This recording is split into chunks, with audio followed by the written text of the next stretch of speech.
So before I begin, it's worth mentioning the two attacks on critical European infrastructure that have happened as of late. So one of those was the bombings on the Nord Stream pipelines.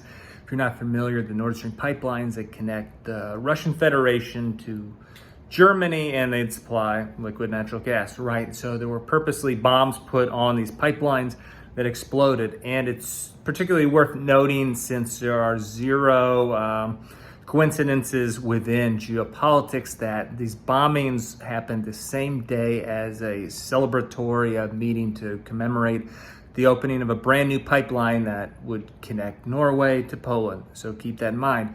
The second notable attack on critical European infrastructure as of late happened, I believe, on October 8th, where in two different areas of Germany, one in a suburb of Dortmund, another in the suburb of Berlin, there were critical fiber optic cabling for the Deutsche Bahn, which Deutsche Bahn is Germany's transit, the train system, their main infrastructure for transportation. These cables were severed purposely, and it caused some at least short-term havoc and train disruptions. But this sets the stage for what I'm about to talk about today. So, going into these two instances, nobody knows exactly who conducted these acts of sabotage. I mean, there's no concrete proof, though critics are saying that it's likely stemming from the Kremlin. Now, why would people suggest that the sabotages happened at the behest of the Russian Federation? Well, to put it simply, it's because Russia's invasion of Ukraine, it's not going so hot right now. If you haven't been paying attention, Russia's been racking up a lot of L's, not too many W's, not very many wins. So things aren't going so hot. And the Russian Federation, they blame the West for a lot of their losses. And there's a rationale to this. So Brussels and Washington, they have been supporting Kiev, which is the Ukrainian government, with weaponry and munitions, right? And a lot of these have been facilitating much of Ukraine's success against the Russian invasion. So rightfully or wrongfully, the Kremlin blames the West for a lot of their lack of winning in the war.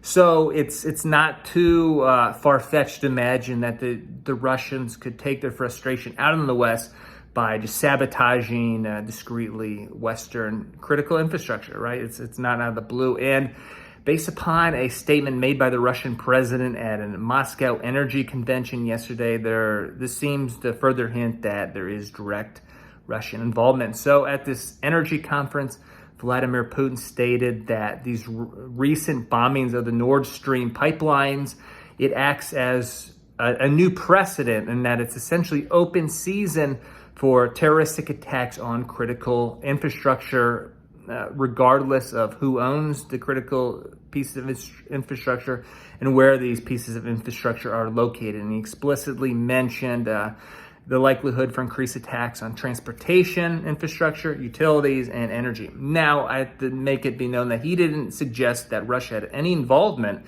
and he's not saying that terrorists should commit acts of sabotage against infrastructure. He just said that there was dangerous precedent had been set by the bombings of the Nord Stream pipelines. Now, he then went on to blame the Americans, which of course is just objectively, patently absurd, as the Americans did not blow up EU infrastructure. Regardless if you're pro or anti-America, it's just objectively absurd. But this statement by Putin goes to serve that, it's just a hint. The Russians love to hint when they have involvement in something. It's almost like, we got you, but you can't do anything to us because you don't know 100% whether we were involved.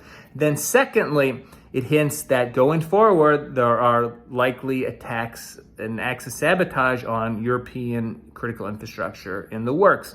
And though his statement, Putin's statement, said that no infrastructure globally is likely safe from potential terroristic attacks, being that proximity is key, but just by nature, geography, European infrastructure is a lot easier to sabotage if it is indeed the Russians doing the sabotaging, being that it's right next door to the Russian Federation, that Europe is a lot more vulnerable than, say, the Americans. There's a nice little Atlantic and Pacific Ocean kind of blocking Russia away from us on both sides. But I'd say keep your eyes on the news. There's going to be, mark my words, there's going to be many more instances of suspicious attacks on not only energy, utilities, and transportation infrastructure, particularly throughout the European continent.